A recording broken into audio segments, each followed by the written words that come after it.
Which is brought to us by FanDuel. The NBA Finals are going on, guys. Game 3 is tomorrow night, and whether it's a game-winning shot or a breakout player, there's never been a better time to get in on the NBA Finals action than with FanDuel. FanDuel makes it easy to stay in the game before tip-off and live with player props, performance trends, and same-game parlays. Fans have more ways than ever to play smart and win big. If you're new to FanDuel, it's the perfect time to sign up. Head to FanDuel.com/UCSS and place a $5 bet. If your first $5 bet wins, you get $200 in bonus bets. Make every moment more with FanDuel, the official sports betting partner of the NBA. So, guys, today is the first day of mandatory minicamp this summer for the Cleveland Browns. Last week was voluntary OTAs. Today is mandatory minicamp, which means Myles Garrett, David Njoku, Greg Newsome, hopefully Deontay Johnson are in attendance for the Browns alongside with all the rookies and some of the guys who were here last week for OTAs.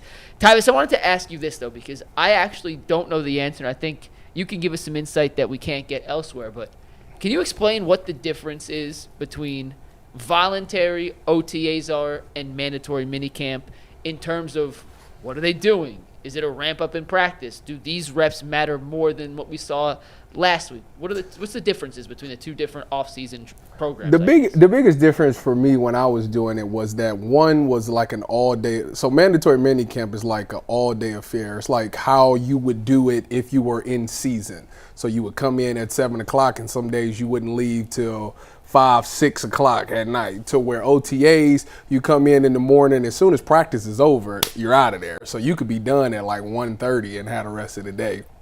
Mandatory minicamp is getting you revved up for, or getting you ready just to see if you're in shape and things like that, but to get you ready for training camp, because that's the closest thing you're going to get to a training camp day is mandatory minicamp. So that's why it's vital that they get those guys in there so they can get those 3 practices, so they can kind of see where guys is at. Guys can get into the groove of what it's going to be. They'll get 6 weeks off. They'll come back and boom, it's time to roll. Still no pads.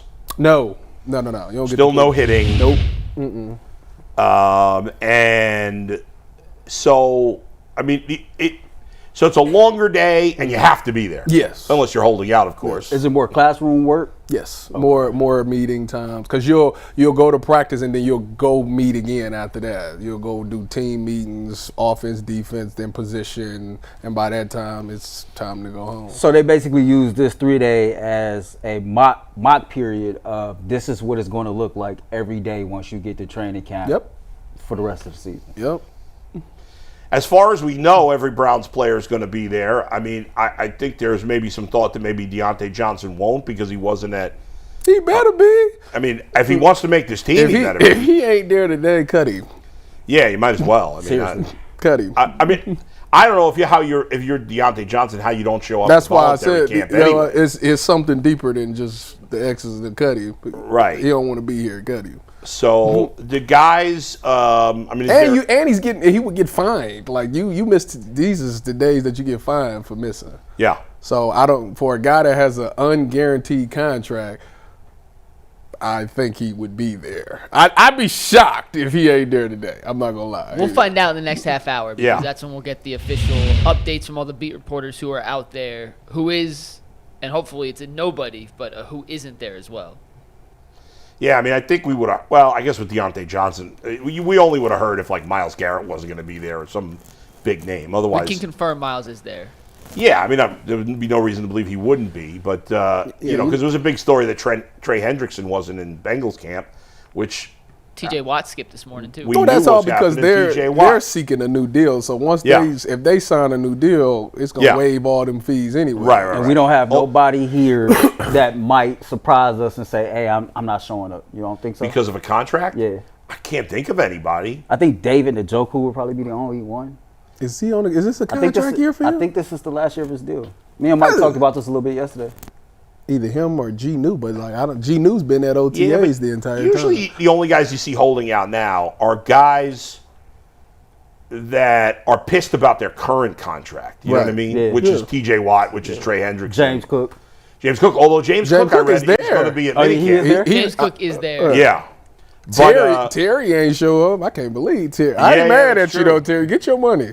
Yeah, I mean, he deserves to get paid. Yeah, I mean, he's another guy. He just had his best season. I started this Buckeye wide receiver. I mean, if I'm Terry McLaurin, it's interesting because he's not getting Jamar Chase. No.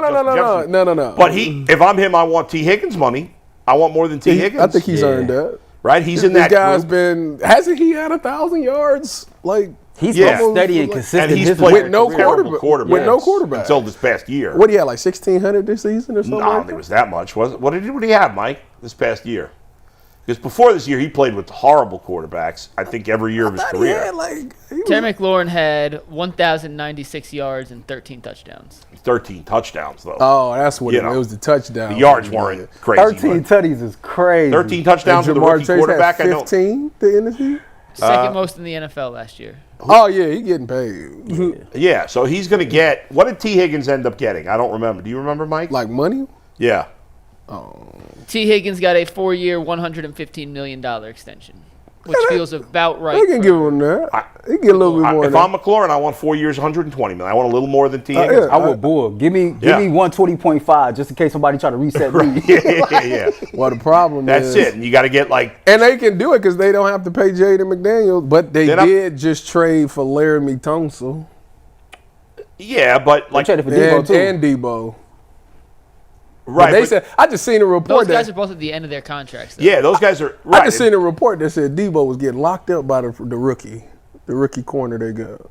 Yeah, I don't know. It'd be interesting to see. I don't know how good Debo is at this point. He got to lose. I told you, he got to lose like 15, 20 pounds. Yeah, he got a little big last year. He was trying to, because CMC went down, yeah. so they wanted him to try to play some running back too. Right. He got cut that weight. But they're not – they have no – that I can think of. They don't have a lot of long-term money invested big in anybody on offense. Maybe, what's his name? Their guard, Scherf? They have He's older though. he's probably got a longer term. Well, that's I don't because know. they ain't had nothing. But who else do they have? Their running backs. Their running Eckler, backs. Brian Robinson, That's committee. Eckler, Yeah, right. Eckler at the end of his race. Right, he's not anyways. making a lot of and money. Robinson's on a rookie contract. Right. Ertz And- is their tight end. He's Yeah, not on he's a not big making deal. a lot of money. Tunsil So makes the most money in the offensive line, but right, outside of maybe offensive linemen, they don't have any long-term big money committed. So anyway, go ahead. I just got one question for Tyvus, then we'll move on because we'll get into all the stuff we get from minicamp. As we get into minicamp, we'll have much more tomorrow, Thursday, and Friday. But Ty, we made a lot during OTAs about the order of reps, particularly with the quarterback battle. Who was going first, second? Does it matter more in mandatory minicamp, the order of reps? Like, is that something we should be looking more into? Even though I know it's still super early in the process, or is it still too early to make any judgments on It's that? still too early. I think they still gonna continue to divvy them up. I think that they're gonna when they come back for training camp, like they're gonna have a pretty decent or idea of what the order is gonna be. And as those practices get going, by the time you get to the second week, maybe you'll see some movement because training camp is 2 weeks. Yeah, 2 weeks, then it's preseason games. So, yeah, probably after that second week is when you'll have a decent idea what the depth chart is going to be. And like I said, you got to wait for them joint practices. But right now, I think it's just about getting those guys reps because outside of Joe Flacco, 3 of those guys have never been in this system. Yes, I know Shedeur plays something similar in college, but it hasn't been quite this system. So you just want to get them as many reps as possible. Mike is dying for us to say that something is really important. It's not. No. I'm not dying to get you to What's say it? The most important thing is that everybody walks away healthy. That's the I'm most trying to get Bingo. people to understand the difference and if there is anything worth as this information The biggest difference is that one is mandatory, one is not. One is a longer day, and one is a shorter day. All right, so Outside of that, it's the let me same ask it thing. this way: outside of the quarterback position, because again, we're 3 days, we off for 6 weeks, and then we come back to training camp. Is there anything that anybody can do in this 3-day period that will kind of raise our eye to Kevin Stefanski and kind of maybe elevate themselves on the depth chart by the time we get to training camp? Like, is that a possibility? I would tell you that they've been out there working for 3 weeks now. Mm-hmm. If But they ain't did it, why would they do it over these 3 days? Like, That's true. Like, you at least got to show me some production. Like, you talking about a guy that's not there, like a David Njoku. Well, his spot is kind of solidified. Like, those guys that skip OTAs spots are usually solidified. Now, Deontay Johnson, I don't know what you got. You better come out there and you better look like you in great shape and that you can pick that playbook up like it ain't nothing. And you better be able to get in and out of breaks, because I'm telling you right now, you'd have missed OTAs and you don't know nothing and you out there looking lost, boy. You be running with the 2s and 3s real quick. I told Mike on that tip, stereotypes and perception is real, and he has this stereotype, and he got some bad papers behind his name of being a me first guy and a bad teammate. And when you come to new city, a new team, and you trying to learn a new system, like that's a good way to make a good impression on this fan base and on the organization that you for real, and that the stuff that they heard about you prior to, it ain't all that true. He dropped the ball. That was an opportunity to change the narrative. Absolutely. He dropped the ball on that. Yeah, I mean, when you have as bad a reputation as he does, and he's talented. I mean, that's really the reason he's getting another chance. Mm-hmm. It's a bad idea to miss voluntary minicamp. Yeah. Like, Myles Garrett can do whatever the hell he wants. Yeah. Joel Bitonio can do whatever the hell he wants. Them guys. You're not them. They have jobs. They're getting paid. Is Jason there today? I need Jason's there today. Yeah. Jason, Zach, Mary Kay, Daniel. I need all of them to be like, Spencer, everybody. They did one-on-ones today, and Deontay Johnson, they couldn't nobody stop him. He just created so much. That's what I better hear. Deontay Johnson made a great play today. Like, I need to hear that. Because if that's the case, I could care less about you missing OTAs. But in the end, like, the guys in the front seven, the offensive linemen, the running backs, like, what can those guys show when there's no pads? Nothing, right? Nothing. I mean, it's just, what can they do? Nothing. So, by the way, one other thing, I was talking about this a little on my podcast, and I just wanted to bring it up today, because Andrew Berry's track record at this point is bad. Right? Mm-hmm. And I think part of the reason they kept him is because he and Stefanski are a team. And I think they were like, okay, we got to keep these guys together. They've been working together. And the hope is that, like, this is the first full draft he's had in a number of years. And the hope is that he's learned from his mistakes and that he can get it right. Mm-hmm. And for all the talk about the quarterbacks, and we've talked so much about the quarterbacks, it's the first 4 picks in this draft that the Browns made. Right, Judkins, Mason Graham, Carson Schlesinger, and the tight end. Fannin. Yeah. Those 4 guys, to me, will make or break Andrew Berry's career here in Cleveland. Yes, if he gets those guys right, because if those 4 guys need to make an impact this year. Yeah. And there's no reason why the 4 of them shouldn't. Unless something weird happens, Graham, Schlesinger, and Judkins are starters. Let me ask. And Fannin is a number 2 tight end who's going to play a decent amount. So those guys need to play, and they need to play well, have an impact. Now, I'm optimistic. I like them all. I've given Mason Graham a hard time, but it's mostly because I wanted Travis Hunter more than anything against him. There's a lot of potential with all those guys. I think we're all optimistic about those 4 guys, but they've got to hit. So let me ask you. Because otherwise he's never going to get a chance to find out if Shador is good or Gabriel's good or if they have to draft a quarterback, because somebody else is going to get that choice, to me, if these guys don't hit. Well, the thing is, I think for Shador and them and Dylan, the worst case is AB get fired, because now you bring in a new GM, and that's not my dude. I didn't draft him. But ultimately, you can't keeping a guy for just because. No, I agree. No, I agree with you. Now, my question is, what if 3 of the 4 hit, and the one that doesn't look that great is Mason Graham? That picks. But if that happens, that means he would have swung and missed. No, wait. In terms of hitting a legit. But let me explain. Let me explain. Like, what if it's not like he not bad, but he's not worthy of a top 5? But like Malik Collins is just a better D tackle because he's a veteran. It's not even Malik. Look at what you gave up. I'm just trying. Travis Hunter is going to set this league on fire. What if Malik Collins is like just making plays like him and Mike? Look at this graphic. Yeah, These are the defensive tackles drafted in the top 5. Listen, look. The last 15 He's got to be.